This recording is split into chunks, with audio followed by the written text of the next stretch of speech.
wondering why are we so disconnected from seemingly everything that we are doing. I will present shortly how I was comparing what I consider to be something desirable on the left, so craftsmanship, the self, true sustainability practices versus what we currently have. So fast fashion, which I think is around 20% of all the clothes that are produced. It's a big part of our lives, of our economy, mental health. Now we're talking a lot about it, more and more people pick up on mental health.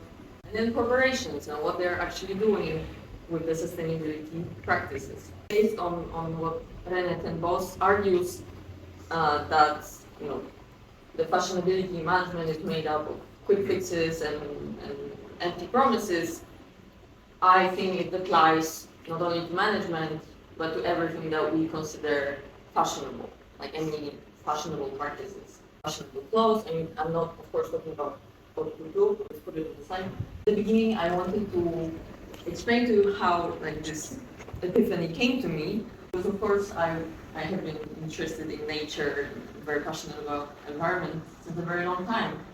But it all came together during my visit in Cuenca in Ecuador. Forgive me for maybe not the best storytelling, but I'm an engineer. I love this rug. I turned to Erica, my friend, while checking out handmade fabrics at our last stop, La Casa de la Macana. The family running this weaving mill is said to have rescued the macana, a traditional shawl, which is here, a bit part of it, a traditional shawl worn by the indigenous women of the Azuay province, who you could see walking down the street. Even though the special patterns and techniques were passed down from generation to generation, this tradition almost disappeared. It is extremely labor intensive and requires dedication, years of practice, and collaboration throughout generations. If it wasn't for one family, it might have been gone for good. A young lady, exactly this lady, gave us a tour explaining the process of spinning the wool into fiber, wrapping it around this frame, dyeing it by using few natural ingredients. This is where the dyes were made, and lastly weaving. I don't think I am properly able to describe the vibe there. As you can see, it doesn't look very European.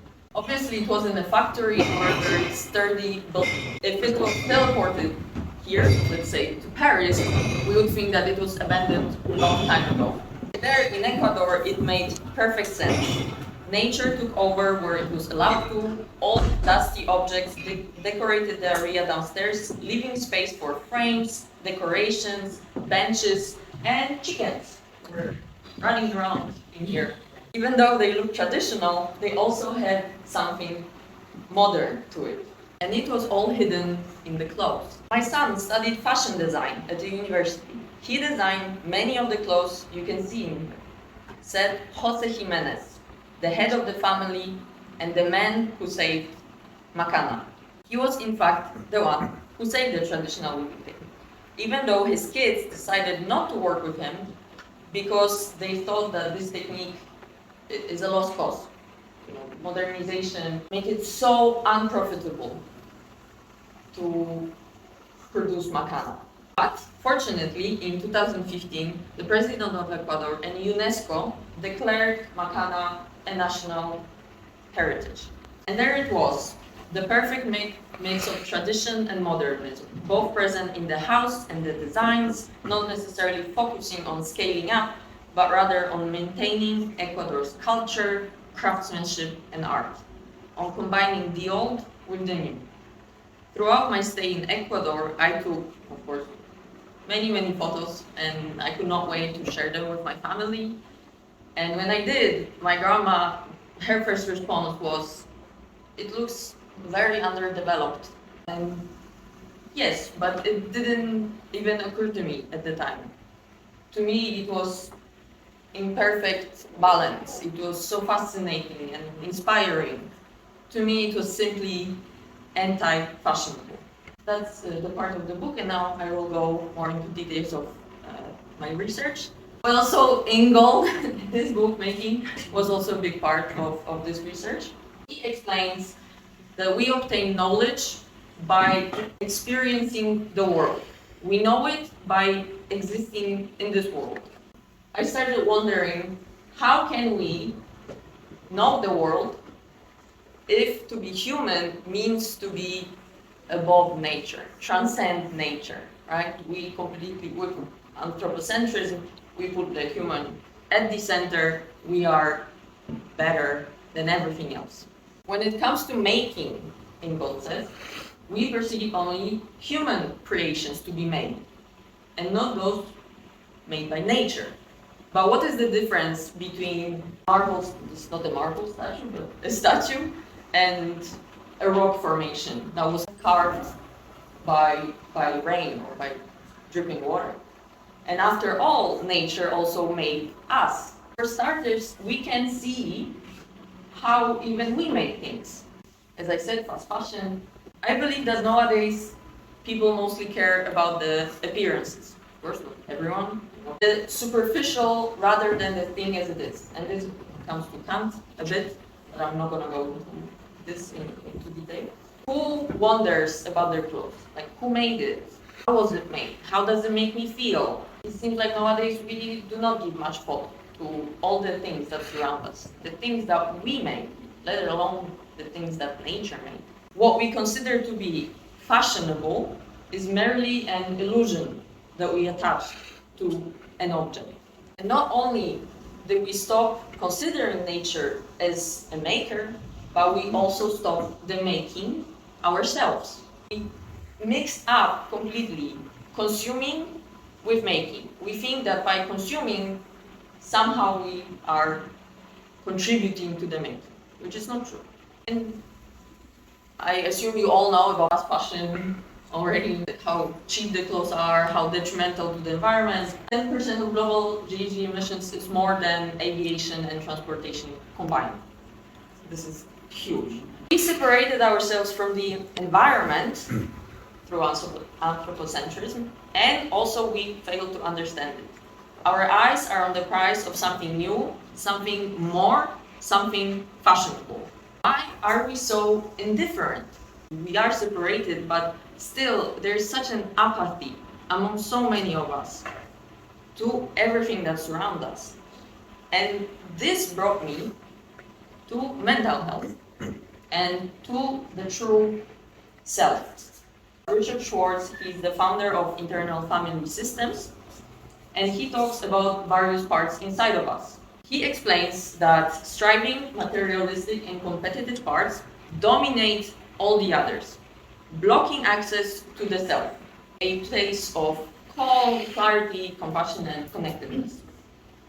These three dominant parts did not come to us by accident either, and they can be found at the core of all the countries, maybe not, let's say majority of countries and majority of corporations around the world. Nowadays, the fashionability of mental health issues, depression, and anxiety threatens our society. So much so, as you can see, WHO stated that by 2030, this will be #1 cause of illness around the world. That's really scary. And indigenous communities, as Richard Schwartz discovered during his research, say that all mental health issues stem from some kind of fragmentation, separation from nature, separation from ourselves. Today we experience poverty of bonds, of relationships, which affect our tolerance to stress, to pain, to any kind of mental distress. And because we have lost our bonds, our communities, nowadays it is fashionable to go to a psychologist. I'm not saying it's wrong, of course, I have been going to one myself. But what I mean is, if we didn't lose touch with ourselves or with our communities and with nature, we wouldn't have such a need to go to psychologists. We could just talk with our communities about our issues. That's how it used to be. Every day, people in their communities were exchanging their feelings, their problems, but also the good parts of life. And with this you don't have to go for a 45-minute consultation where you barely start uncovering all the issues. You feel like you're going, yes, okay, let's talk about it. Thank you, that's enough for today. See you next week. You see, the duality of both our being and cognition separates us from the environment, society, and ourselves. How can we then experience nature and the outside world if we cannot even properly experience and know ourselves? How can we even save the world? Let's try with CSR and sustainability, shall we? The two authors mentioned before both argue that our disconnection from nature and ourselves was the fault of the political power overruled by the neoliberal state and corporate industry. Nowadays, it's the corporations that use the environment, not the true environment, but the environment made of numbers, graphs, and profits for their own continuous benefit. Corporations do not care about climate change per se. Maybe there are some. But they care enough to continue their profits. Just enough. And I didn't want to go into great detail about sustainability, CSR, because Robert wrote an amazing book about it, explaining everything that is wrong with CSR. But I just concluded that after 10 years since this book was released, nothing has changed. Yes, there is a bit of movement, like we are talking about it more and more, but the reports, the sustainability reports, still look like PR. It's not to actually convey the message on environmental and societal practices, good practices. It's just to convey a message on, oh yeah, you will reduce emissions by 2050. Bullshit. Fashionability of sustainability convinces us of ours as well as corporates' good intentions and dims our consciousness of climate reality. We think that by buying a bottle from recycled plastic, we're saving the air. However, I do agree with René and Boss, as I said at the beginning, and I want to repeat that the main problem in management fashion, which I believe applies to anything fashionable, is quick fixes and empty promises, which we can see in fast fashion, sustainability practices, and mental health practices too. And that's the conclusion. Instead of making, we have fast fashion. Instead of deep bonds, communities, we have 45 minutes consultations. Instead of truly taking care of the planet, we continue with our quick fixes of CSR. Fashionably separated from nature and ourselves. Thank you.